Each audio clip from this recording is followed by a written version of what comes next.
Hello friends, मैं हूँ rehabilitation psychologist और काउंसलर अर्पणा दुबे। आज हम चर्चा करेंगे बीए पार्ट 1 के मनोविज्ञान विषय के यूनिट 1 की, जिसमें आज हम देखेंगे गोल्स ऑफ साइकोलॉजी। इससे पहले हम मनोविज्ञान का इतिहास, उसकी परिभाषाएं, उसका अर्थ और ओरिजिन 2 पार्ट्स में देख चुके हैं। आप उसे देखना चाहें तो इससे पहले के वीडियोस देख लीजिएगा। जैसा कि हम जानते हैं, मनोविज्ञान प्राणी के व्यवहार और संज्ञानात्मक प्रक्रियाओं का अध्ययन करता है। Psychology is a scientific study of organisms behaviour and mental processes. तो ये जो पूरी स्टडी होती है, इसके कुछ स्टेप्स होते हैं या इसके कुछ गोल्स होते हैं, यानी लक्ष्य होते हैं जिनको पूरा करते हुए ये स्टडी पूरी की जाती है। तो इसे हम देखते हैं। इसमें पहला है वर्णन एवं मापन, यानी डिस्क्रिप्शन एंड मेजरमेंट। दूसरा है व्याख्या, एक्सप्लेनेशन। तीसरा है पूर्वानुमान यानी प्रेडिक्शन। और चौथा है नियंत्रण यानी कंट्रोल। तो ये जो चारों गोल्स हैं, इसमें हम कुछ प्रश्नों के उत्तर देखते हैं। जैसे कि वर्णन एवं मापन में हम देखते हैं कि व्हाट इज़ हैपनिंग, वहाँ व्हाट का उत्तर देखते हैं, यानी क्या हो रहा है उस सिचुएशन में, क्या हो रहा है। दूसरा जो है व्याख्या यानी एक्सप्लेनेशन, इसमें हम क्या प्रश्न देखते हैं कि वाई इट इज़ हैपनिंग, ये क्यों हो रहा है, यानी वहाँ पे हम व्यवहार के कारण को जानने की कोशिश करते हैं। तीसरा है पूर्वानुमान यानी प्रेडिक्शन। तो जैसा कि प्रेडिक्शन नाम से ही पता चल रहा है कि इसमें भविष्य में क्या होगा, इस चीज़ को देखा जाता है। इस प्रश्न का उत्तर खोजा जाता है कि व्हाट विल हैपन, क्या होगा, आगे क्या होगा, कैसे होगा। और चौथा होता है नियंत्रण या कंट्रोल।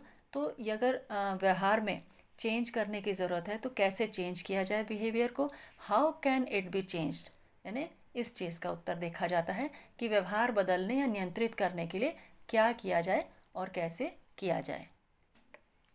तो मनोविज्ञान के लक्ष्यों के माध्यम से हम इन प्रश्नों के उत्तर ढूंढ पाते हैं, जिसमें हम डिटेल में देखेंगे कि पहला है डिस्क्रिप्शन, यानी डिस्क्रिप्शन एंड मेजरमेंट, वर्णन और मापन। तो इसमें हम किस प्रश्न का उत्तर देखते हैं कि व्हाट इज़ हैपनिंग, कोई सिचुएशन में कोई व्यवहार हो रहा है तो वहाँ क्या हो रहा है, इस चीज़ को हम देखते हैं। मनोविज्ञान का सबसे पहला लक्ष्य क्या है कि प्राणी के व्यवहार और संज्ञानात्मक प्रक्रियाओं यानी बिहेवियर और कॉग्निटिव प्रोसेसेस को डिस्क्राइब करना। तो यानी इसमें हम प्रश्न रखते हैं कि कोई ऑर्गेनिज्म क्या कर रहा है या उस परिस्थिति या सिचुएशन में क्या हो रहा है। और इस प्रश्न का उत्तर हम कैसे देख सकते हैं, जब हम उस व्यवहार को देखेंगे, यानी अवलोकन करके या ऑब्जर्वेशन करके। और यहाँ ये भी बात है कि व्यक्ति का साधारण व्यवहार तो ऑब्जर्वेशन करके देखा जा सकता है, लेकिन कुछ मेंटल प्रोसेसेस ऐसी होती हैं जिनमें गहन अध्ययन करने की ज़रूरत होती है या मेजरमेंट करने की ज़रूरत पड़ती है। जैसे कि उसकी चिंता का हमको मापन करना है, एंग्जाइटी कितनी है, क्यों हो रही है, कैसी है, तो ये तो हमें उसके मापन से या मेजरमेंट से ही पता चल सकता है। और या जैसे हम देखना चाहते हैं कि सीखना उसका कैसा है, लर्निंग उसकी कैसी, क्या वो धीरे सीखता है, जल्दी सीखता है, जल्दी भूल जाता है, यानी लर्निंग अगर हम उसकी देखना चाहते हैं, मेमोरी देखना चाहते हैं, उसकी कैपेसिटी देखना चाहते हैं, क्षमता देखना चाहते हैं, या उसका इंटेलिजेंस या बुद्धि देखना चाहते हैं, तो वर्णन करने के लिए भी हमको किसी चीज़ का मेजरमेंट करने की ज़रूरत पड़ती है। और मनोविज्ञान में ये मेजरमेंट कैसे किया जाता है, साइकोलॉजिकल टेस्ट कुछ होते हैं उनके माध्यम से। तो उससे क्या होता है, जो मापन हम करते हैं उससे वर्णन जो है वो एक्यूरेट आता है, यानी किसी की वर्णन करना किसी व्यवहार को ज़्यादा इजी हो जाता है। इसको हम एक उदाहरण से समझते हैं कि जैसे किसी बच्चे का क्लास में पढ़ाई में मन नहीं लगता है और उसके परीक्षा में बहुत ही कम नंबर आते हैं।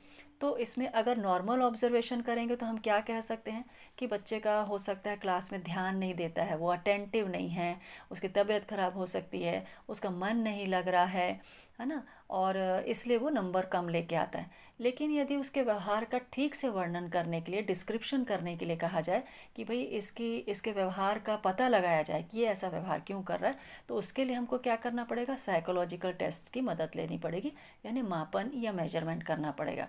तो इसमें हम उसकी कैपेसिटी देख सकते हैं, उसका एप्टीट्यूड देख सकते हैं पढ़ाई का, या उसका इंटेलिजेंस टेस्ट करके ये पता लगा सकते हैं कि वो ठीक से नहीं पढ़ पा रहा है तो उसका क्या कारण है।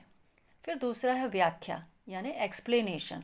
तो इसमें हम किस प्रश्न का उत्तर देखते हैं कि वाई इट इज़ हैपनिंग, ये जो व्यवहार हो रहा है वो क्यों हो रहा है, यानी यहाँ पे हमको उसके व्यवहार का कारण जानना है। इस लक्ष्य से पता यही लगाया जाता है कि व्यक्ति का व्यवहार का कारण क्या है, वो जो पर्टिकुलर व्यवहार कर रहा है वो क्यों कर रहा है। क्योंकि व्यवहार का कारण पता लगाए बिना ना तो उसके बारे में प्रेडिक्शन किया जा सकता है, ना ही उसके व्यवहार को कंट्रोल किया जा सकता है, ना ही चेंज किया जा सकता है और ना ही मॉडिफाई किया जा सकता है। जैसे उसी उदाहरण को लें कि बच्चे का पढ़ाई में मन नहीं लगने का कारण ढूंढने के लिए उसका हमने इंटेलिजेंस टेस्ट किया, तो उसमें उसका आईक्यू लेवल लो दिखा रहा है, तो और एप्टीट्यूड भी उसका पढ़ाई में कम दिखा रहा है। तो हम यहाँ पे क्या व्याख्या कर सकते हैं कि आईक्यू लेवल कम होने की वजह से हो सकता है कि उसको पढ़ाई समझ में नहीं आ रही है ना, और वो अनमने मन से वहाँ पे बैठता है और उसका पढ़ाई का एप्टीट्यूड भी नहीं है, तो इसलिए उसका ध्यान वहाँ पे नहीं लगता है। तीसरी चीज़ हम देखेंगे पूर्वानुमान यानी प्रेडिक्शन। इसमें हम प्रश्न लेते हैं कि भविष्य में क्या होगा या कैसे होगा, व्हाट विल हैपन और हाउ इट विल हैपन। तो तीसरा लक्ष्य हमारा मनोविज्ञान का ये है कि व्यवहार के बारे में पूर्वानुमान लगाना, प्रेडिक्शन करना, भविष्यवाणी करना, यानी इस प्रश्न का उत्तर ढूंढना कि ये व्यक्ति भविष्य में किस तरह का व्यवहार कर सकता है। यहाँ ये बात महत्वपूर्ण है, इम्पॉर्टेंट है कि प्रेडिक्शन की सफलता किस बात पे निर्भर करती है। प्रेडिक्शन हम कब हमारा सफल होगा, जब हमारा मापन सफल होगा, मेजरमेंट सही होगा, तो उसका पूर्वानुमान भी सही होगा। यदि हमने व्यक्ति के व्यवहार का कारण ही गलत जाना तो हम उसके बारे में प्रेडिक्शन कैसे सही कर सकते हैं। जैसे उसी उदाहरण से हम समझते हैं कि यदि बच्चे का आईक्यू लेवल या एप्टीट्यूड पता चल गया है, सही पता चल गया है, तो हम उसके लिए ठीक से प्रेडिक्ट कर सकते हैं। लेकिन अगर पूर्वानुमान गलत है तो हम उसका प्रेडिक्शन भी सही नहीं कर पाएंगे।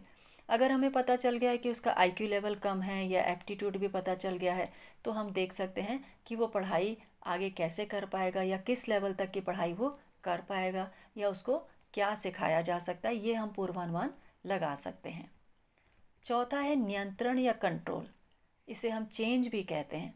तो how it can be changed, कि व्यवहार को कैसे कंट्रोल किया जा सकता है और चेंज भी कैसे किया जा सकता है। इस प्रश्न का उत्तर पाना मनोविज्ञान का चौथा लक्ष्य है, चौथा गोल है, फोर्थ गोल है कि व्यक्ति के व्यवहार को मापने के बाद उसका वर्णन करना यानी डिस्क्रिप्शन करना, फिर उसको एक्सप्लेन करना, फिर उसको प्रेडिक्ट करना और ये पता लगाना कि भविष्य में वो ऐसा व्यवहार कर सकता है। तो हम फोर्थ लक्ष्य में देखते हैं कि उसके व्यवहार के जिन पहलुओं को नियंत्रित करने की या चेंज करने की, सुधारने की ज़रूरत है, उनके लिए क्या किया जाए और कैसे किया जाए, तो अनवांटेड बिहेवियर कंट्रोल हो जाए और बिहेवियर मॉडिफाई हो जाए और उसके लिए आगे का रास्ता अच्छा हो जाए या उसके जो लाइफ के प्रॉब्लम्स हैं वो दूर हों और बेटर उसका वर्क हो सके।